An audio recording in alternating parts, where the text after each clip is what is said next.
Fardc muri posture defensive nyuma yuko Fardc imenya amakuru akomeye yuko M23 yamaze gusatira neza ibice by'ingenzi bya Uvira ni kuri route nationale numero 6 kuri Uvira Bukavu. Ibintu byongeye kumera nabi, ni offensive operation iri gukorwa bijyanye na strategic control of supply routes muri ibi bice. Tugiye kureba akantu ku kandi kubiri kugenda biba. Fardc iri gukoresha uburyo ubudasanzwe bijyanye n'amakuru akomeye yamaze kugaragazwa yuko abo ku ruhande rwa M23 bari gusatira umujyi wa Uvira. Intego yari kandi iragaragara ko M23 irashaka kwinjira. Turareba rero ibijyanye na counter offensive maneuvers, turebe combined arms operations, turebe uko ibintu biri kugenda bimera, turebe kandi biri kugenda bigaragara bijyanye na secure logistics kodo, turebe ibijyanye na asymmetric tactics zirimo propaganda yo kwinjira mu baturage M23 yatangiye gukoresha Fardc yavumbuye. Turaza kandi kubabwira ibijyanye na military assessment, turebe momentum y'urugamba, turebe rero uko bihagaze. Turaza kandi kureba ibijyanye na strategic turning point, turebe operational pressure. Turaza kandi no kubabwira ibijyanye na balance of power iri kugenda ihinduka ku murongo w'urugamba. Uvira Sange byamaze kwinjira mu bundi buryo. Ni muzero turebera hamwe uko urugamba ruhagaze muri iki Gicuku. Tariki ya 19 ukwezi kwa gatatu 2026 ni night operational update tugiye kugarukaho, aho ku murongo w'urugamba Uvira mu ntara Kivu y'Amajyepfo ingabo za leta Repubulika na Demokarasi ya Kongo FARDC zamaze gukora ndetse no guhindura mu bijyanye n'imikorere ya gisirikare tactical shift. Bikaba rero byajyanye n'umusaruro ukomeye wagaragaje ku munsi w'ejo, bitandukanye n'ibyari byaragiye bigaragara muri operation zagiye zibanza. Nyuma y'iminsi myinshi ingabo za Fardc ziri muri defensive posture, Fardc yimukiye mu buryo bugaragara ija muri offensive operation, ishyira imbaraga ku murongo wa route nationale numero 5 kuri Uvira Bukavu, afite inyungu mu igenzura ry'ingenzi mu bizwi nka strategic control supply routes. Nk'uko bigaragara Fardc yakoresheje uburyo bukurikira combined arms operation, guza infantry ndetse na artillery, ndetse biranavugwa ko hari drone za gisirikare zatangiye kuzenguruka ikirere mu kugaba ibitero bifite intego zihariye muri ibi bice nk'uko amakuru dufite bigaragaza. Hari kandi counter offensive maneuvers, gusubira inyuma AFC M23 mu duce twasange Kabunambo, ibagamije rero kwinjira muri bice mu rwego rwo gusenya imirongo y'ubwirinzi kugira ngo M23 ibashe kwinjira neza. Ibe Fardc yabimenye maze yongera abasirikare benshi muri iyi misozi ya Kabunambo kugira ngo babashe kuba bakomeza kugenda bigiza inyuma. Ni mu gihe kandi mu gace ka Sange Fardc yongeremo abasirikare bahagenzura. Mu cyandi makuru rero hari bijyanye na area denial and fire priority, bari gukoresha imbunda ziremereye zizwi nka heavy artillery mu kubuza M23 kwisuganya no kongera kugaba ibitero. Hari kandi bijyanye na forward operating position, bari gushyira ibirindiro by'imbere hafi ya Sange, bituma rero Fardc igira ubushobozi bwo kugenzura neza tele nk'uko rero bigaragara. Mw'ijoro ryo ku itariki ya 19 z'ukwezi kwa gatatu 2026 Fardc imaze kugarura no kugenzura ibice byinshi bikikije Sange, ndetse iri no mu ntera nto cyane igana mu mujyi kugira ngo ibashe gusanga M23 muri Ruvunge ndetse no mu nkengero zaho M23 ifite ibirindiro. Ku ruhande rwa Uvira umutekano uracyari stable, aho ingabo za Fardc zafashe ingamba zikomeye mibijyanye na urban defense. Kuko rero bigaragara undercover zatubwiye ziti Fardc yamaze kwakira umubare munini w'abasirikare hano. Biragaragara ko Uvira irinzwe bitandukanye nuko byari bisanzwe. Hari amakuru butasagaragaza ko hari ikikango gikomeye kandi cyagiye kigaragara mu byashize.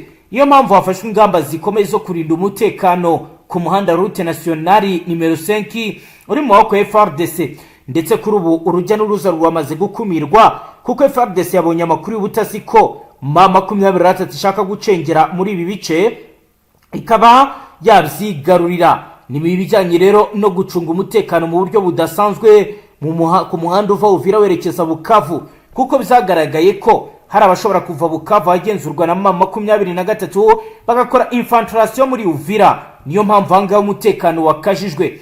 AFC rero ikaba yamaze gukora kandi tactical withdraw mu bice bimwe na bimwe, ariko igerageza gukoresha asymmetric tactics zirimo propaganda no kwinjira mu baturage mu buryo bwa infiltration nkuko bigaragara kandi bivugwa.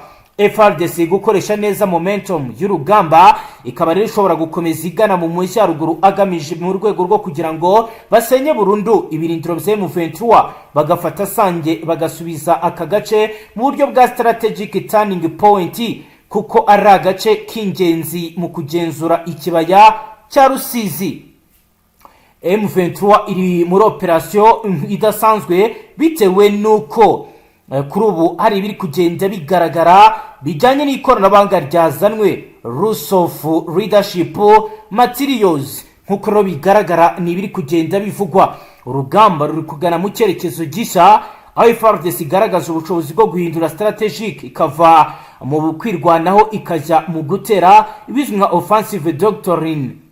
Mu ijoro ry'uyu munsi hagaragaye balance of power iri guhinduka ku murongo wa Uvira Sange, nubwo hakiri imirwano ishobora gukomeza mu masaha ari imbere. Ni mu gihe kandi bitangazwa kandi binemezwa ko kuri ubu M23 nayo yegeje abasirikare benshi muri Sud Kivu. Undercover ziratubwira ko M23 imaze iminsi igenda yongera ibikoresho ndetse n'abasirikare mu bice bitandukanye byo mu ntara Kivu y'Amajyepfo, ibigaragaza ko yiteguye kurwana. Ni mu gihe kandi izindi mvururu zakomeje kugenda zigaragara mu bice bitandukanye bituyemo abanyamurenge, nyuma y'uko bitangajwe kandi bivuzwe ko imirwano ikomeje kugenda ibera mu bice bikikije Minembwe na Mikenke ndetse na Bidegu. Ho bihagaze gute? Abaturage baratabaza kandi baragaragaza ikibazo gikomeye bafite. Igisirikare cya Repubulika ya Demokarasi ya Kongo kuva kwa kabiri ku itariki ya 17 z'ukwezi kwa gatatu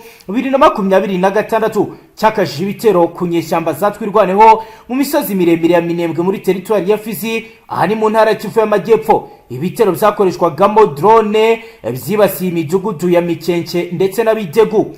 AFC irashinja igisirikare cya leta n'abafatanyabikorwa bacyo barimo ingabo z'u Burundi n'imitwe ya Wazalendo gutera amabombe mu bice bituwe cyane, bagakomeza kurenga kwihagarikwa ry'imirwano ryari ryaremewe, aho bagize bati mu ijoro ryo ku itariki ya 16 rishyira tariki ya 17 z'ukwezi kwa gatatu 2026 ihuriro ry'ingabo z'ubutegetsi bwa Kinshasa zirimo FDNB, FDLR, abacanco n'imitwe wa Wazalendo bagabye ibitero bya bombe hakoreshejwe drone z'ubwiyahuzi zibasira ibice bituwe cyane za Mikenke, Bidegu no mu nkengero zaho muri Minembwe. Kuri isa ibitero by'ubugizi bwa nabi bavuze ko byari bikomereje kugenda biba. Kanyuka yatangaje ibi maze mu mwanya muto yongera ko AFC itanga abagabo ku bihugu n'abanyamahanga kuri ibi bitero bikomeje kugabwa n'ubutegetsi bwa Kinshasa bukomeje kwibasira abasivili batagira kirengera abatuye mu bice bitandukanye, birimo n'iki gitero geretse kugabwa Igoma ku itariki ya 11 z'ukwezi kwa gatatu. Iri huriro rirashinja umuryango mpuzamahanga gukomeza gucejeka ku bwicanyi bukomeje kwibasira abasivili bo mu Minembwe kuva mu myaka ishize. Ni mu gihe kandi kuri ubu bitandukanye n'ibiri kugenda bigaragara, kuko hagaragaye abanyamurenge bakoze ibyo benshi bavuga ko bidasanzwe bajya gushimira General Neva. Bikaba rero bizamaze kugaragaza ko uruhande rwa M23 hari ibyo batangaza abandi banyamurenge batemera. Ibi rero kandi bikaba byazamuye impaka zikomeye ku mbuga nkoranyambaga. Byo bihagaze gute?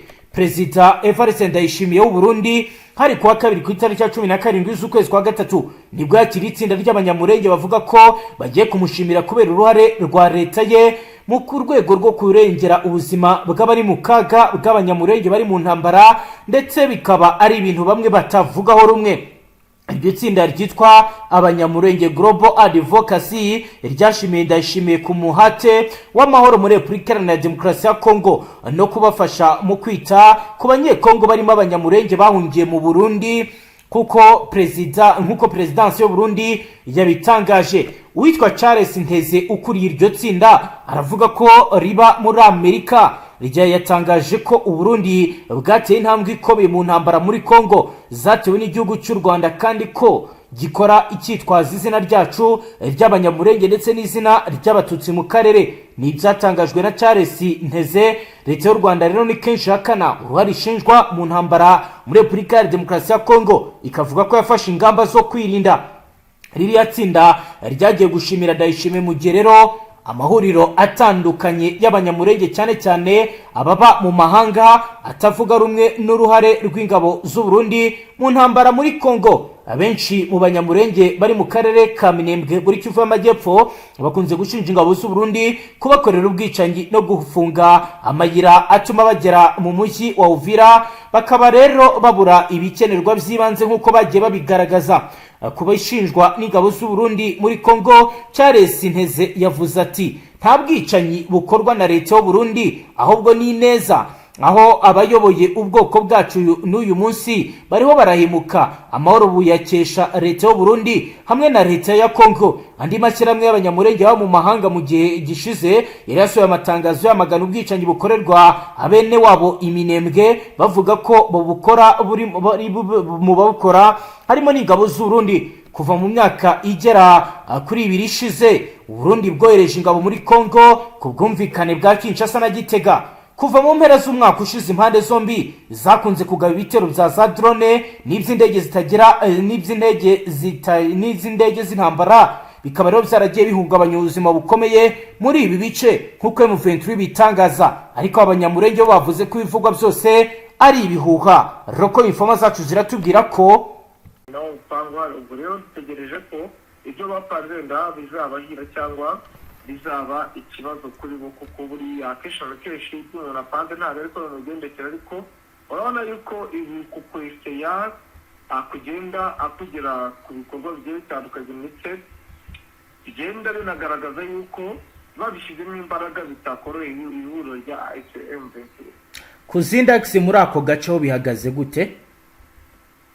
Ni route nationale ikomeje kuba irimbukiro nyuma y'uko bamaze kuhafunga. Ibitero bikomeje kugenda bigaragara muri ibi bice n'ubundi bya za Runungu na Kiba. Ubona yuko ingabo z'aba FPNB zisa nkaho noneho bohereje AVIS zisa nkaho yazitinye ku rwego rwo hejuru, bitewe n'uko birasa nkaho bari kurebana ingwe hano kuri Plaine de Ruzizi, bitewe n'uko ku munsi w'ejo hari igikorwa cyabaye cyo kurasa ingabo za Wazarendo ndetse n'abafatanyabikorwa ba Fardc bake harimo n'abacanshuro, aho babarasheho bikomeye bitewe n'uko basaga nk'abasatira ibintu bya M23. Ariko kuri Plaine de Ruzizi ni mu kibaya cyo hasi, ubwo ni umukandara wo hasi, hari ingabo z'abarundi nk'uko operasiyo zikomeje kugenda zitegurwa. Ubu bari kugenda bategura abasirikare bagiye batandukanye, noneho ntabwo bakigendera mu kavuyo. Nimba ari aba FDLB barabashyira ukwabo, nimba ari abangora bari kubashyira ukwabo, niba ari abati ACTU bari kubashyira ukwabo.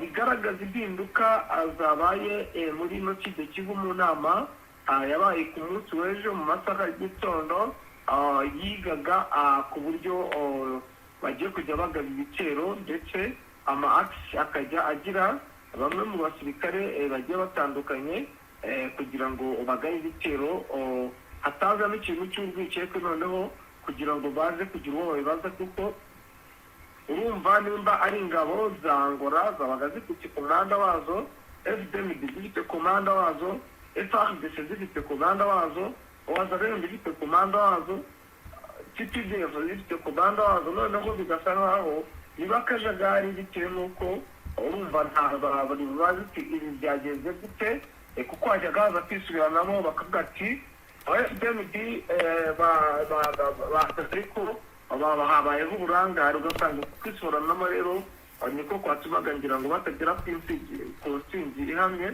Ariko urabona yuko byakosowe, bigaragaza yuko FDMD yazanye abakomando karundura bitewe n'uko iri huriro rya ACTU bisa nkaho abenshi batangiye kuvuga aho muri ibi bice ko hashobora kuba hariho gutinyana gukomeye, kuko ubona yuko bakirebana y'ingwe usanga n'imwe ko situwasiyo ihagaze, urabona ko bakirebana y'ingwe bitewe n'uko basa nk'abegeranye, ariko nta n'umwe wari wafata umwanzuro wo kuba yarasaha ukundi. Ariko urabona yuko aba FPNB basa nkaho baje mu isura nshya bitandukanye, n'uko mu minsi yashize bari bavasanga urugamba, barasa nk'abitonze, bafite nkaho bategereje umunota wa nyuma kugira ngo babe bagaze igitero ku gihugu rya FCM23. Ku bijyanye na deployment y'abarundi ho update zari nizihe? Ndakubwira yuko aba FDMD noneho bitari muri bya bindi by'imikino, bazanye ingabo nyinshi kandi noneho z'abasipesho force zitandukanye, n'uburyo bajyaga bazana abasirikare bagwirirana b'imbonerakure, kuko imbonerakure ziracyari mu myitozo, bari kuzitoza mu ishyamba rya hano rya Kibira, niho bari kwitoreza. Bazanye aba special force deployment zirahari, ndetse ubona yuko zimeze neza hano kuri Birindiro kuno mukandara wazo, ndetse nizo ziri no kurinda n'umupaka wa Kavimbiga, bitewe n'uko bafite ubwoba yuko hazamo gahunda zo kuba hajya hambuka bamwe mu barwanya iri huriro rya Fardc cyangwa abashaka kwinjira ku butaka bw'u Burundi. Bivugwa ko Tabara yamaze kuba yakwihuza na AFC23, niko bavuga. Amakuru hamwe nari nagire ko mu bikomeje kugenda bivuga binagaragara muri ibi bice tuherereyemo, bivugwa ko n'ubundi bashaka kuba yarinze kuri AFC23 cyangwa MFDP twirwaneho ku buryo bukomeye, ndetse ubona yuko byatumye leta y'u Burundi yongera ubutasi bukomeye ndetse n'abasirikare bakomeye kugira ngo hatazagira umwanzi winjira ku butaka bw'iki gihugu cy'u Burundi. Yego, reka utujyane none no mu ntara y'Kivu y'Amajyaruguru, naho tubwire situwasiyo ho bihagaze gute kugeza ubu? Situwasiyo ihagaze ni impinduka zikomeye cyane zakozwe na Sultan Makenga, aho yahinduye umuvuno akaba yazanye deployment mu mujyi wa Goma, ndetse bisa nkaho abantu bari batangiye ko hatari ku bundi ni gute umuntu yizera ko yafashe igice agashyiramo abasirikare bagwirirana. Iyo mvuze abasirikare bagwirirana n'abasirikare basa nkaho baba badafite imyitozo ihambaye, kuko buriya abasirikare baratandukanye. Magingo yazanye aba special force baherutse gupasinga, bari gukontorora umujyi bidasubirwaho, nyuma y'uko bakomeje kugenda n'ubundi bakora ibikorwa byo gusaka mu ngo zigiye zitandukanye, ndetse ubona ko hari umusaruro uri gutanga ko mu ngo 50 basatse ingo 15 basangamo intwaro, ndetse hari n'igihe banasangamo n'umwanzi.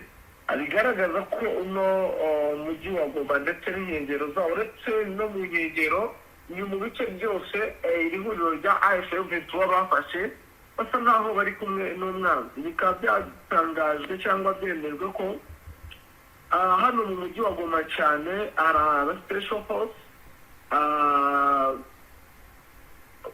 biyambuye imyambaro mu gufatwa k'umujyi wa Goma. Bari bamaze iminsi n'ubundi bategura ama operasiyo, batanga uko situwasiyo ihagaze, bafashijwe na Fardc bari bakikoramo. Urumva kumara umwaka wose abenshi babaye abaturage, abenshi barasanzwe. Urumva bafite amakuru y'uko AFC ikora, akaba ari nayo mpamvu na byagiye bicina by'ihuriro rya AFC23 bikababera imbogamizi. Ubutasi rero bwa Antoine Tshisekedi bwiyongera ku butasi bukomeye cyane bw'umugore we yashoye mu bagore bakora iby'ubwiza ndetse n'abacuruza utubari. Ubona yuko iri huriro ryose bisa nkaho ryari ryarahagurukiwe, ariko nakubwira yuko hari imirwano mu bice byo muri park. Ubona yuko bagabye mu gitero, barimo sharing, abenshi bari bwumve intambara cyangwa bari bwumve urusaku rw'amasasu akaremereye, bitewe n'uko ari imbunda nini ziri kurasamo, kuko ihuriro rya FPR rishobora kuba ryakohereza abasirikare bayo b'ubutaka ngo bajya muri iri shyamba, kuko nta n'umwe wagaruka bitewe n'imbaraga n'ubwenge bwo kurasanira mu mashyamba iri huriro rya Fardc bagira ku rwego rwo hejuru. Rero umujyi wa Goma wo ntabwo wavuga ko utekanye, kuko nubwo turi kuvugana ubu dushaka ko turi kuvugana, ariko uruhande rwanjye hari biri kuhabera. Ni nayo mpamvu hari ibintu bizajya bitungurana, ndetse tukimara kuvugana mu kandi kanya mbe mwamagaye mubwira nti aka gace kanaka birahindutse, kubera yuko umaze gutangwa na bamwe mu basirikare b'ihuriro rya FARDC.